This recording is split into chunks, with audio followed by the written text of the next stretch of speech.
आप सबको नमस्कार। कल हम लोगों ने तमक श्वास के बारे में चर्चा की थी, क्योंकि तमक श्वास एक बहुत ही कष्टसाध्य व्याधि है। इसके बारे में दोबारा चर्चा की गई है। इसके पहले भी तमक श्वास पर एक लेक्चर लिया जा चुका है। डॉक्टर योगेश जी उपस्थित हो गए हैं, कुश गौड़ जी, मुकम्बिका रचना जी, अदिति त्रिपाठी, सुनील रातौरी, हमारे शैलेश भलाला जी, रवि श्रीवास्तव जी, रेखा वर्मा जी, विजय सैनी, नीलम शुक्ला बहुत ही सुधी सुनने वाली हैं और हमेशा क्वेश्चन पूछती रहती हैं, आर सिंह चहल जी, कुश गौड़ जी, कामनी धीमान जी। तो ऐसे हमारे विद्वान चिकित्सक हमारे साथ जुड़ गए हैं। रीना शर्मा जी, उषा तबानी जी, दिनेश राज जी, विकास चौधरी जी, सभी समय पर आ गए हैं। सबसे पहले कुछ प्रश्न ले लेते हैं। डॉक्टर KN गांगवार, इन्होंने श्वास रोगों में नाड़ी स्वेद किस द्रव्य से करना चाहिए? बहुत अच्छा प्रश्न है। कुकर में या नाड़ी स्वेद यंत्र में अगर तमक श्वास का पेशेंट है तो यूकेलिप्टस या वासा या भारंग्यादि क्वाथ ज़्यादा अच्छा हो कि यूकेलिप्टस के पत्ते डालें या यूकेलिप्टस और वासा दोनों मिला के डालें। ये बहुत अच्छे ब्रोंकोडायलेटर होते हैं। तो इसका भाव जब वक्ष प्रदेश में पहुंचेगा तो निश्चित रूप से श्लेष्मा का निष्कासन होगा, स्रोतोमुख खुलेंगे, वायु की गति अपनी होगी और श्वास में रोगी को आराम प्राप्त होगा। दूसरा प्रश्न है उनका, पंचकोल क्वाथ आम वात में कितने दिन दे सकते हैं? इसका कोई ऐसा उल्लेख नहीं है, लेकिन चूंकि ये ट्रीटमेंट में सम्मिलित है, लंघनम स्वेदम तिक्तम दीपनानि कटूनि च विरेचनम स्नेहपानम वस्तिश्चाम मारुते सैन्धवादेन अनुवासस्या क्षारवस्ति प्रशस्ते आम वाते पंचकोल सिद्धम पानन्नम मिश्रते रूक्षाशोदो विघातव्यो बालुका पुटकई तथा। तो आप जब तक पेशेंट ठीक न हो 1 माह 2 माह 3 माह तक भी आप दे सकते हैं, क्योंकि ये डिसीज सिर्फ आम पाचन के लिए नहीं दे रहे हैं, ये it is a treatment of the आम वात। तो you can continue for 3 month, फिर इसके बाद 7 दिन 8 दिन का गैप करके फिर आप आवश्यकता पड़े तो इसको प्रारंभ कर सकते हैं। बहुत ज़्यादा एक्यूट पेन हो रहा हो पेशेंट में तो थोड़ा से रेस्ट कराएं और पत्रपिंड श्वेद और नाड़ी श्वेद से अच्छा आराम होता है, क्योंकि जो अगर नया आम बात है तो उसमें तो रूक्ष श्वेद करना चाहिए। 15 दिन 1 महीने तक हो या तो उसमें रूक्ष श्वेद अर्थात बालुका स्वेद करना चाहिए, ईंटा से स्वेद या कपड़े को गर्म करके स्वेद करना चाहिए। स्निग्ध स्वेद कम से कम 15 से 20 दिन तक नए आम बात के रोगी में नहीं करना चाहिए। डॉक्टर रेखा वर्मा, पंचकोल क्वाथ का प्रयोग चूर्ण की जगह पंचकोल क्वाथ की जगह चूर्ण का प्रयोग कर सकते हैं क्या? 85 इयर्स का पेशेंट है तो मेरे विचार से चूर्ण भी प्रयोग किया जा सकता है, लेकिन काढ़े का कार्य शीघ्रता से होता है और इसको बड़े आसानी से लोग ले भी लेते हैं। 85 ओल्ड समझदार पेशेंट हैं, he can take it. But अगर वो किसी हालत में काढ़ा नहीं लेते हैं तो चूर्ण का सेवन भी आप भोजन के 1 घंटे पहले दोनों टाइम आप करा सकते हैं 5 ग्राम की मात्रा में। डॉक्टर माधुरी जाधव, उन्होंने ल्यूकोडर्मा के ट्रीटमेंट के बारे में जानना चाहा है। शोधन की व्यवस्था उनमें है नहीं उनके पास, फिर भी आपको समझना तो चाहिए कि शोधन तो करना ही चाहिए। मान लीजिए आप वमन नहीं करा सकते हैं तो विरेचन तो करा ही सकते हैं। विरेचन OPD लेवल में आप करा सकते हैं। आप 3 दिन पंचकोल काढ़ा का सेवन कराइए और फिर 5 दिन आभ्यंतर स्नेहपान त्रिफलाघृत से करिए। त्रिफलाघृत में थोड़ा सेंधा नमक मिला दीजिए। तो पहले दिन 30 ml 60 ml ऐसा बढ़ाते हुए कोष्ठ के अनुसार से मात्रा का संयोजन करके और कम से कम विरेचन करा दें। तीक्ष्ण विरेचन इसमें कराना है, क्योंकि ल्यूकोडर्मा बहुदोषस्य संशुद्ध कोष्ठी बहुसो अनुरक्षता प्राणान दोषे हति मात्रा हरते वायु हन्यात बलामाशु। जो कुष्ठ का सामान्य चिकित्सा सिद्धांत है उसको अप्लाई करना चाहिए, फिर कुष्ठ का जो विशिष्ट चिकित्सा है उसको करना चाहिए। तो अगर वमन नहीं करा पाते हैं तो विरेचन जरूर करा दिए। विरेचन के बाद संसर्जन क्रम 5 दिन का अभ्यंतर स्नेहपान, यानी 12-13 दिन में आपको विरेचन कर्म संपूर्ण हो जाएगा। उसके बाद फिर औषधि देवें। तो इसकी विशेष औषधि है मलपू असनम। मलपू असन उसको हमारे आचार्य चक्रपाणी ने उसको कटगूलर कहा है, मलपू रस को। सूत्राणाम सविशेषम योक्तव्यम सर्वतो विशुद्धानाम सूत्रे संसनम अग्रे मलपूरस स्ते सागुड़ा। मलपूरस और गुड़ सामान्य शोधन करने के पश्चात मलपूरस और गुड़, मलपूरस चूँकि कन्फ्यूजिंग ड्रग है तो हम उसकी जगह निशोत लेते हैं। 20 ग्राम निशोत, 20 ग्राम गुड़, और प्रातःकाल प्रतिदिन प्रातःकाल 3 दिन तक इसका सेवन कराते हैं। इससे कोष्ठ शुद्धि और हो जाती है खास तौर से। और उसके बाद एक काढ़े का सेवन कराया जाता है। काढ़ा बहुत उपयोगी है, मैं कई बार बता चुका हूँ। उसमें कटगूलर, निशोत, विजयसार, प्रियंगू और बड़ी सौंफ। फिर से रिपीट करता हूँ, निशोत, कटगूलर, विजयसार, प्रियंगू और बड़ी सौंफ, ये 5 औषधियों का काढ़ा 100-100 ग्राम लेके यौकुट कर लीजिए। और एक डोज 4 चम्मच अर्थात 20 ग्राम ये यौकुट द्रव्य लेके उसमें 4 कप पानी, 1 कप बचे तब तक आप पका लीजिए। ऐसा 1 कप सुबह शाम खाली पेट दोनों टाइम 15 से 1 महीने तक दीजिए। 1 महीने तो ज़रूर देना है। और अगर आप लाभ उसमें थोड़ा देर से मिलता है तो ये लगातार 3 महीने तक भी आप इस काढ़े का प्रयोग कर सकते हैं। उसके बाद एक मैं हमेशा लेप बताता हूँ, चरकी योग है और मैं इसको बहुत प्रयोग करता हूँ। 100 ग्राम वाकुची चूर्ण और 200 ग्राम मूली बीज चूर्ण, डबल। हालांकि सम मात्रा में लेना चाहिए, लेकिन कई बार इससे फफोले हो जाते हैं, इसलिए पहले जो कोर्स देवें तो उसमें 100 ग्राम वाकुची और 200 ग्राम मूली बीज चूर्ण, इसका बारीक चूर्ण तैयार कर लें। एकदम बारीक चूर्ण तैयार कर लें और एक शीशी में भर के रख लें। फिर आवश्यकता अनुसार बॉडी में कहाँ ल्यूकोडर्मा उसके आधार पर मात्रा निकाल लें। और गोमूत्र न मिले तो गो अर्क में बारीक एकदम पीस लीजिए। चटनी जैसे बनाते हैं, बिल्कुल लेप जैसा बनाते हैं वैसा पीस लीजिए और इसको इफेक्टेड पार्ट में लगा दीजिए। कम से कम 3 घंटा 4 घंटा लगा रहे। प्रयास ये करिए कि प्रातःकाल लगाइए 7-7:30 बजे, ताकि धूप का सेवन भी पेशेंट कर सके। आप देखेंगे 3 दिन लगाने के बाद इसमें स्फोट की उत्पत्ति हो जाती है।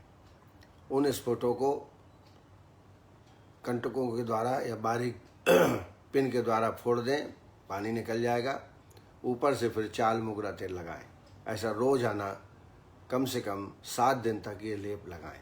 इससे आपको तत्काल रोगी में जो श्वेत वर्ण के हैं कुष्ठ है वो निश्चित रूप से ऊपर की स्किन निकल जाती है, तो नई स्किन आती है। तो इसका प्रयोग करें। इसके अलावा जो औषधियाँ हैं उनका भी आप सेवन करें,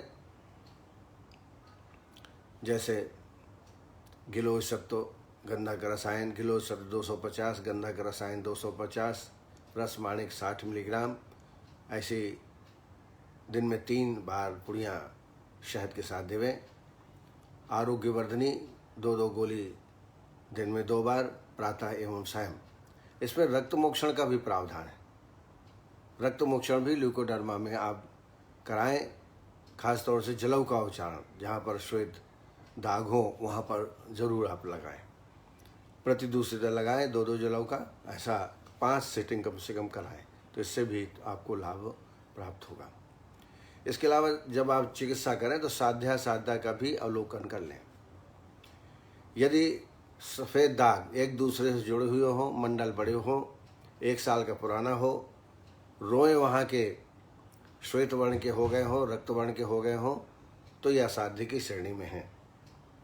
यत परस्पर तो अभिन्नम बहु यत रक्त लोमवत यच्च वर्ष गुणोत्पन्नम तत्सूत्रम नैव सिद्ध्यति।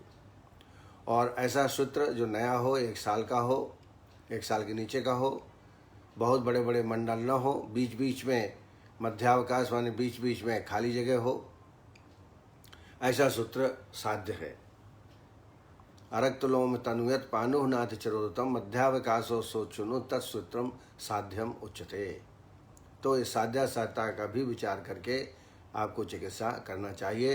अगर 1 वर्ष का पुराना है, रोएं रक्तवर्ण के या श्वेत वर्ण के हो गए हों, तो पेशेंट को प्रत्याख्य करके चिकित्सा करना चाहिए कि हम प्रयास करते हैं, आशा है ठीक होगा, लेकिन आपको कम से कम 6 महीने तक दवाई लेनी पड़ेगी।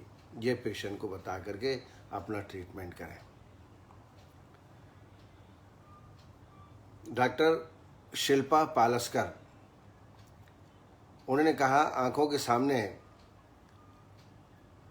सफ़ेद सफ़ेद स्पॉट दिखाई देते हैं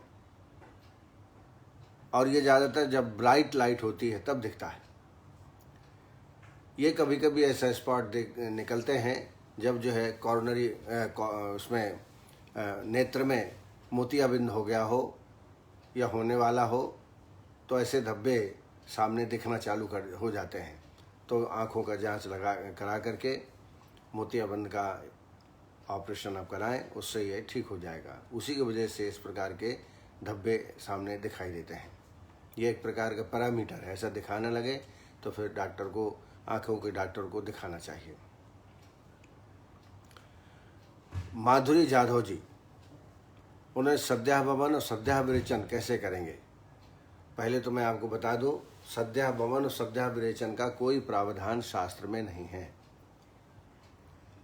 लेकिन कभी कभी वमन कराना है, विरेचन कराना है, इसलिए सद्याभवन करा देते हैं और अपने आप को संतुष्टि प्राप्त कर लेते हैं, लेकिन पेशेंट में इसका कोई विशेष लाभ प्राप्त नहीं होता है। कभी कभी ऐसा होता है कि वमन नहीं करा पाते, तो उसमें हम सरसप, सेंधा नमक, पिपली चूर्ण ये डाल करके आकंठ उष्ण जल सेंधो भी मिलाते हैं, पिला करके वमन करा देते हैं। इसको हम सद्याभवन कहते हैं। सद्याभवन के अंतर्गत सरसप, सेंधो और पिपली चूर्ण और कम से कम 2 लीटर 3 लीटर पानी गरम गरम उसे मिला करके आकंठ पिला दीजिए प्रातःकाल खाली पेट में, और फिर उल्टी करा दीजिए। एक तो ये हुआ। कई लोग सद्याभवन का मतलब ये समझते हैं कि 2 दिन 3 दिन स्नेहन करके, आभ्यंतर स्नेहपान करके, फिर भामक द्रव्य मदन फल के माध्यम से वमन करा दिया जाता है। ये भी सद्याभवन है। लेकिन जो क्लासिकल वमन है, जिसमें पित्तांतम वमनम श्रेष्ठम कफांतम जब रेकमाहु हो, जब तक सम्यक स्नेह के लक्षण न प्राप्त हो तब तक आपको आभ्यंतर स्नेहपान कराना है, विधिवत स्वेदन कराना है। आज सम्यक स्नेह के लक्षण मिले तो कल स्वेदन कराना है 2 अन्न काल, प्रातः एवं सायं, और परसों वमन कराना है। ये वास्तव में श्रेष्ठ वमन है। पर आपको सद्याभवन करना ही है तो मैंने 2 तरीके बताए। एक तो सरसप, सरसप माने पीली सरसों, सेंधो और पिपली, इनका बारीक चूर्ण डाल के गर्म पानी, कम से कम 3-4 लीटर गर्म पानी कर लीजिए, उसमें सेंधा नमक मिला लीजिए। प्रातःकाल खाली पेट में आकंठ पिलाइए इसको 4-5-6 गिलास, फिर अपने आप उल्टी हो जाती है, नहीं तो अंगुली लगा करके उल्टी करा देते हैं। इससे कम से कम आमाशय का शोधन हो जाता है, आमाशय में उपस्थित दोष बाहर निकल सकते हैं। लेकिन जो छोटे से छोटे स्रोतों में पूरे शरीरों में जो दोष व्याप्त हैं, वो सद्याभवन के द्वारा नहीं निकल पाते। दूसरी विधि बताई, 2 दिन आभ्यंतर स्नेहपान, पहले दिन 60 ml, दूसरे दिन 100 ml दे दिया, तीसरे दिन स्वेदन करा दिया, चौथे दिन वमन करा दिया। ये भी एक तरीका है, लेकिन उतना लाभ नहीं मिलेगा जितना क्लासिकल वमन में मिलता है। सद्याविरेचन, सद्याविरेचन तो आप कैस्टर ऑयल से करा दीजिए, एरण्य तैल से, वहाँ आभ्यंतर स्नेहपान देने की भी आवश्यकता नहीं है। आप 30 ml, 40 ml, 50 ml दुग्ध के साथ मिला करके प्रातःकाल सेवन करा दीजिए, सद्याविरेचन हो जाएगा। लेकिन मैं फिर कहूँगा कि जब तक प्रॉपर आभ्यंतर स्नेहपान सम्यक स्नेहपान नहीं कराएंगे और बाकायदा इसमें 3 दिन स्वेदन कराया जाता है। आज सम्यक स्नेह के लक्षण मिले तो 3 दिन तक बाह्य अभ्यंग और बाह्य स्वेदन कराया जाता है। और उसके बाद जैसे आज सम्यक स्नेह के लक्षण मिले तो कल, परसों, नरसों 3 दिन बाह्य अभ्यंग और बाह्य स्वेदन कराते हैं। उसके बाद फिर विरेचन कराते हैं। तो ठीक है, अगर पेशेंट नहीं तैयार है या नहीं कर पा रहे हैं तो आप कैस्टर ऑयल से करा सकते हैं या अमलतासा गूदा 20 ग्राम 25 ग्राम गूदा को काढ़ा बना लीजिए और खाली पेट में प्रातःकाल आप दे दीजिए, इससे भी वमन हो जाएगा। तो ऐसे कई तरीके हैं, इनसे हम विरेचन हो जाएगा। तो ये सद्यः वमन और विरेचन आप इस प्रकार से संपादित कर सकते हैं। डॉक्टर संजय जी ने पूछा है, गंधक द्रुति का आभ्यंतर सेवन क्या गर्म पानी के साथ 10 ड्रॉप में कर सकते हैं? तो कर सकते हैं, कोई दिक्कत नहीं है। 10 से 20 बूंद तक भी गंधक द्रुति का आभ्यंतर पान आप कर सकते हैं, इसमें कोई दिक्कत नहीं है। लेकिन थोड़ा सा शुद्धि का ध्यान रखें। जैसे मैंने आपको तरीका बताया था, उस तरीके से यदि आप गंधक द्रुति बनाते हैं तो कोई इसमें किसी भी प्रकार के व्यापद होने की संभावना नहीं है। डॉक्टर योगेश महाजन, उन्हें पूछा है ओरल मेडिसिन इन ESR और हाई CRP। तो जैसा पहले भी अपन चर्चा कर चुके हैं कि ESR जब कोई भी क्रॉनिक डिसऑर्डर हो जाता है, कोई भी क्रॉनिक, चाहे वो आम बात हो, संधिवात हो, लंग्स की डिसीज़ हो, रक्त की डिसीज़ हो, त्वचा की डिसीज़ हो, बहुत पुराना हो जाता है तो ESR बढ़ जाता है। तो ESR को यदि कम करना है तो संबंधित व्याधि जिसकी वजह से ESR बढ़ा हुआ है उस व्याधि की चिकित्सा करनी पड़ेगी। ESR की कोई ट्रीटमेंट नहीं होता है। जहाँ तक CRP के बारे में, ट्रीटमेंट के बारे में, तो यहाँ निश्चित रूप से आम की उत्पत्ति होती है तो आमवात से संबंधित CRP में ट्रीटमेंट करना चाहिए। जैसे अग्निकुमार रस 125 मिलीग्राम, आम वातारी रस 250 मिलीग्राम, बृहदवात चिंतामणि 60 मिलीग्राम, यह एक मात्रा है। ऐसे दिन में 2 या 3 मात्राओं का प्रयोग CRP में कर सकते हैं। उसके अलावा सिंहनाथ गुगुलू, अग्नितुंडी बटी 2-2 गोली दिन में 2 बार, महारासनादि क्वाथ या पंचकोल क्वाथ 30 ml खाली पेट में दोनों टाइम देना चाहिए। साथ में प्रोटीनस सब्सटेंस थोड़ा वर्जित रखना चाहिए। कोई तली मली चीज़ें, प्रोटीन के सब्सटेंस ना ले पेशेंट, ये आपको ध्यान में रखना है। इसके अलावा जो लक्षण मिले, लक्षणानुसार ट्रीटमेंट आपको करना चाहिए। तो इस तरीके से ये प्रश्न मेरे समक्ष आए थे। आशा है आप संतुष्टि प्राप्त कर लिए हों, और अगर आप संतोष ना हुआ हो तो आप पुनः आप प्रश्न पूछ सकते हैं। इस कार्यक्रम की शोभा बढ़ा रहे हैं हमारे नवीन चंद्र जोशी जी। इतने व्यस्त होने के बावजूद भी प्रोग्राम देखते हैं, उनको बहुत ही हार्दिक बधाई। DK श्रीवास्तव जी, धनंजय जी, आप भी बहुत व्यस्ततम चिकित्सक हैं। अगर आप देखते हैं तो निश्चित रूप से ये बहुत बड़ी बात है, मेरे लिए भी और आपके लिए भी। शीतल गुंजनवार जी, डॉक्टर विकास महाजन जी, संध्या पांडे जो अंबिकापुर में हैं, क्लास 1 की मेडिकल ऑफिसर हैं और बहुत ज्ञानवान हैं, वो भी सुनती रहती हैं, उसके लिए उनको धन्यवाद। डॉक्टर भारत ठोक जी, डॉक्टर संतोष सिंह जी, डॉक्टर नीलम दुबे जी, डॉक्टर मुकम्बिका रचना जो कि बिल्कुल 4 बजे उपस्थित हो जाती हैं, डॉक्टर मनोरंजन साहू, डॉक्टर मोबिन मुल्ला, डॉक्टर मधु अरोरा, डॉक्टर अनुराग अहिरवार, डॉक्टर पवन जोगी, डॉक्टर राज अग्रवाल, डॉक्टर निर्मा सुवाल, सुनील रातौरी जी, ये भी बहुत विद्वान चिकित्सक हैं और पंचकर्म के प्रेमी हैं और समाज में भी अपना एक स्थान बना के रखते हैं। नीरज कश्यप जी, आरबी प्रजापति, ये बिल्कुल प्योर आयुर्वेद की प्रैक्टिस करते हैं, पंचकर्म की प्रैक्टिस करते हैं और नाना प्रकार के इंस्ट्रूमेंट भी अपने प्रेरणा से उन्होंने बनाए हैं और लगभग रोजाना उनसे बातचीत होती है। Doctor Rajendra Kundar ji, doctor Vikas Chaudhary, doctor Sonal Patel, doctor R Singh Chahal, doctor Reena Sharma, Shilpa Palaskar, doctor Ravinder Kaur, Vandana Pathak ji, Sonam Gohane ji, Vinod Patel ji, Shubham S Pawar, Aniruddh Prajapati ji, Savita Patel ji, Dheeraj Vishwakarma ji, Lovleen Kashyap ji, Vineshwari Shrivastava regular श्रोता हैं, विनेश्वरी जी, धीरज विश्वकर्मा, अदिति त्रिपाठी, दिनेश पटेल, योगेश महाजन जी, अरुण शर्मा जी, मनीष खरे, doctor Pankaj Shukla ji, doctor Dinesh Raj ji, doctor Souvik राय, शैलेश भलाला जी, आर इंडिया वाले, डॉक्टर नीलम शुक्ला जी, ये भी बहुत अच्छी प्रैक्टिस करती हैं आयुर्वेद की और पूरे लेक्चर सुनती हैं, नोट भी करती हैं, डॉक्टर ज्योति बाला डामोर, डॉक्टर शालिनी मौर्य जी, ऐसे तमाम चिकित्सक हमारे साथ जुड़े हुए हैं।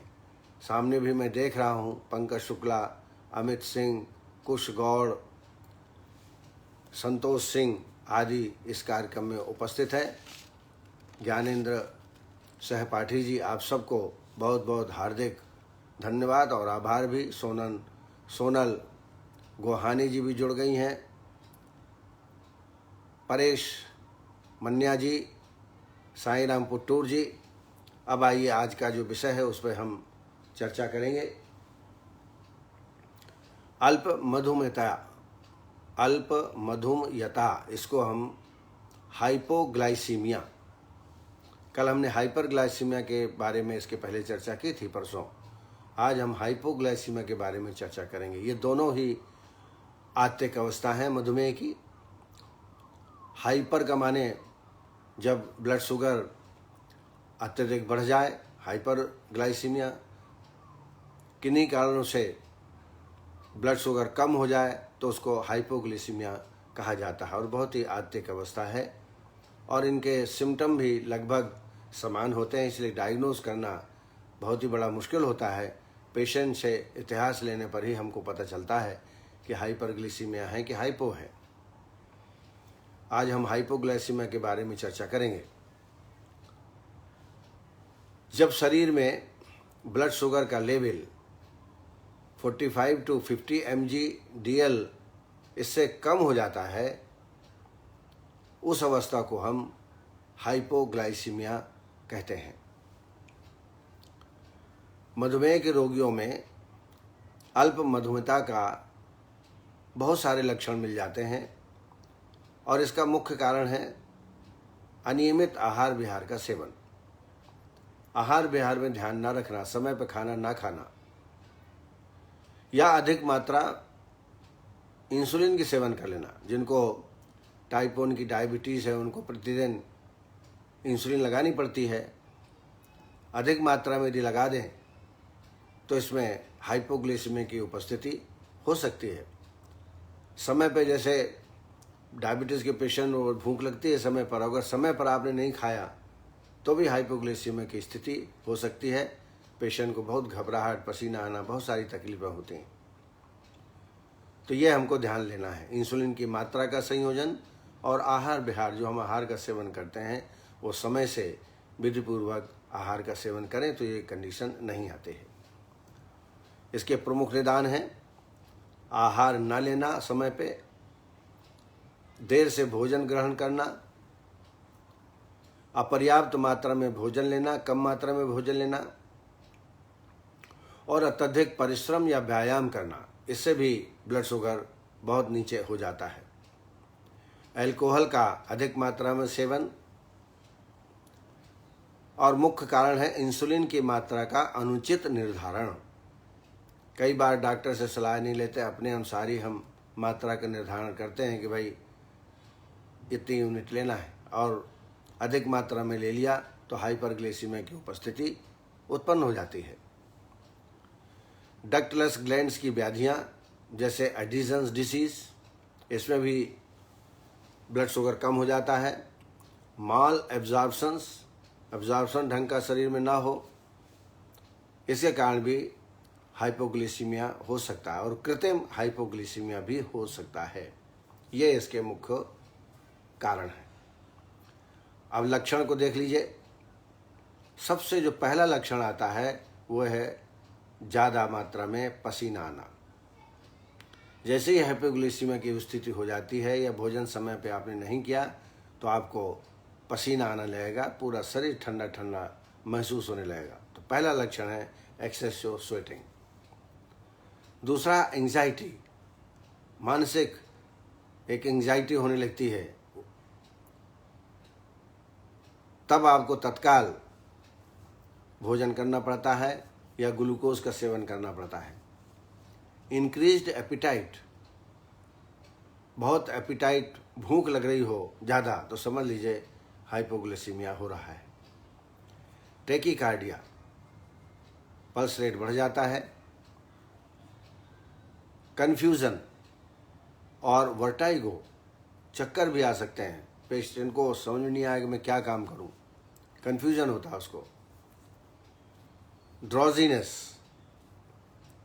बोलने में असमर्थता, उसकी बोलने की इच्छा खत्म हो जाती है। इनेबिलिटी टू कॉन्सेंट्रेट, कॉन्सेंट्रेशन नहीं कर पाता, वो एक चीज़ को सोच नहीं पाता है। इसके साथ ही नौसिया, उल्टी जैसा लगना, टायर्डनेस, थकावट, और धीमे धीमे हेडेक भी चालू हो जाता है, सर दर्द। और कभी कभी जब ज़्यादा मात्रा में हाइपोग्लाइसीमिया हो जाता है तो रोगी को मूर्छा भी आ सकती है।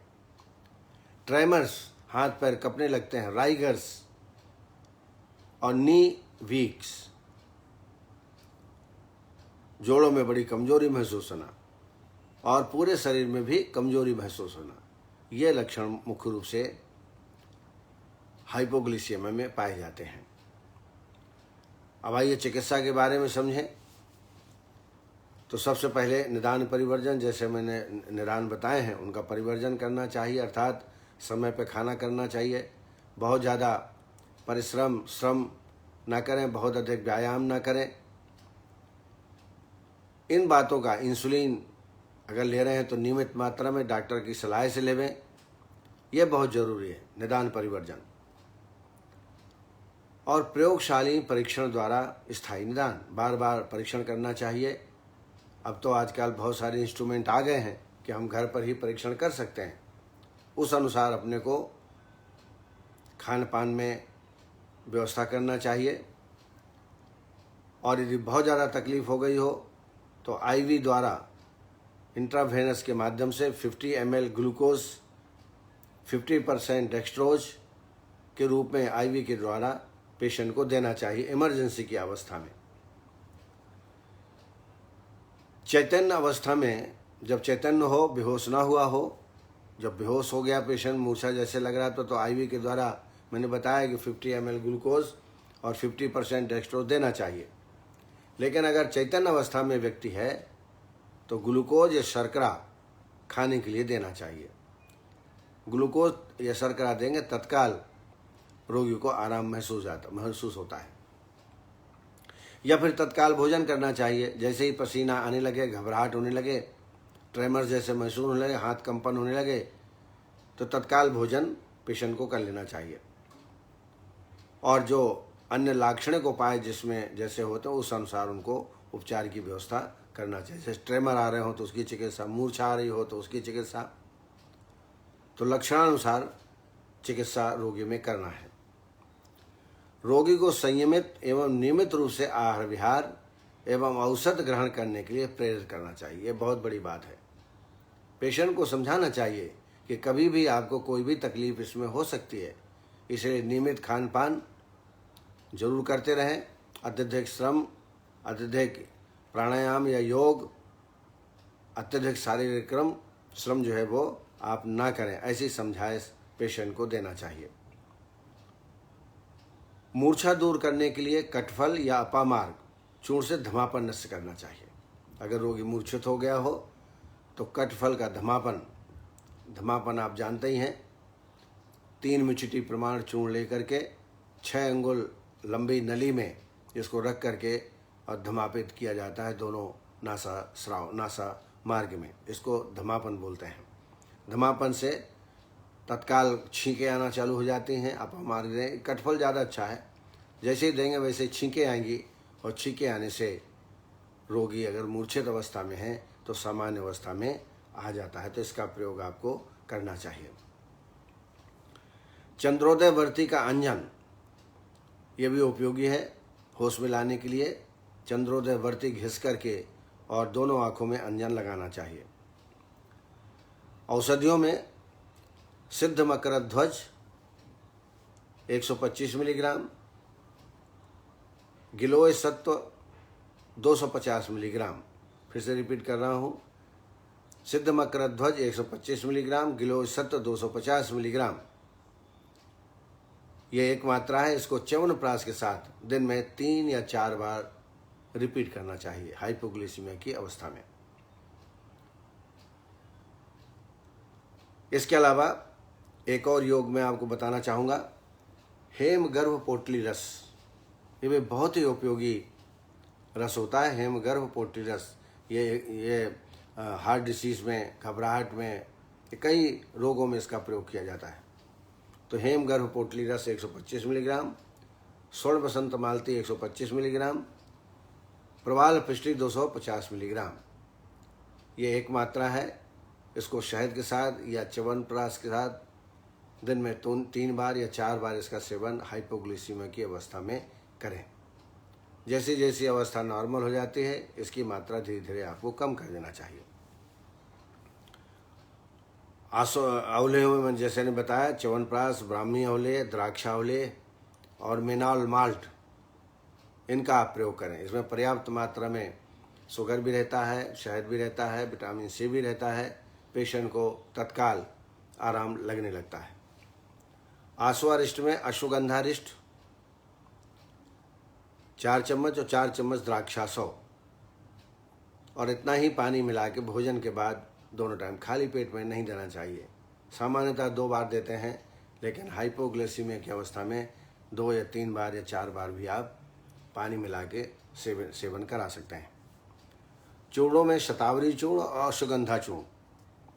शतावरी चूर्ण 5 ग्राम, अश्वगंधा चूर्ण 5 ग्राम। ये दिन में 2 या 3 बार इसका सेवन करें दूध के साथ। इसके अलावा अदरक और गुड़ का सेवन भी ऐसे पेशेंट में बहुत ही उपयोगी होता है। बटियों में ब्राह्मी बटी, मेध्य बटी 2-2 गोली दिन में 2 बार, इनका भी प्रयोग आप हाइपोग्लिसिया में कर सकते हैं। इसके अलावा शुद्ध शिलाजीत 500 मिलीग्राम, ठंडा दूध 1 कप, इसमें घोल करके दिन में 2 बार या 3 बार इनका सेवन कर सकते हैं। जरूरी नहीं कि सारी औषधियाँ एक साथ दें, आप बारी बारी से इनका प्रयोग आप करें। इसके अलावा तलवे में और शिरा प्रदेश में अश्वगंधा तैल से अभ्यंग कराएं। इतनी व्यवस्था करने से हाइपोग्लिसिया में आराम प्राप्त होता है। हमारी माधुरी जाधव जी उपस्थित हैं, शिवराम महेश्वरी जी उपस्थित हैं, सुरेंद्र शर्मा जी उपस्थित हैं।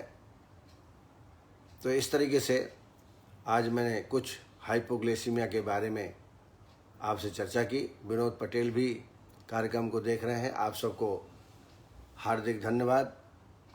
इसी प्रकार आप सुनते रहें, ज्ञान का प्रवाह बनता रहे, ज्ञान में गोते लगाते रहें। इन्हीं शब्दों के साथ मैं अपनी वाणी को विराम देता हूँ। आप सबको नमस्कार। कल फिर इसी वक्त आपसे मुलाकात होगी।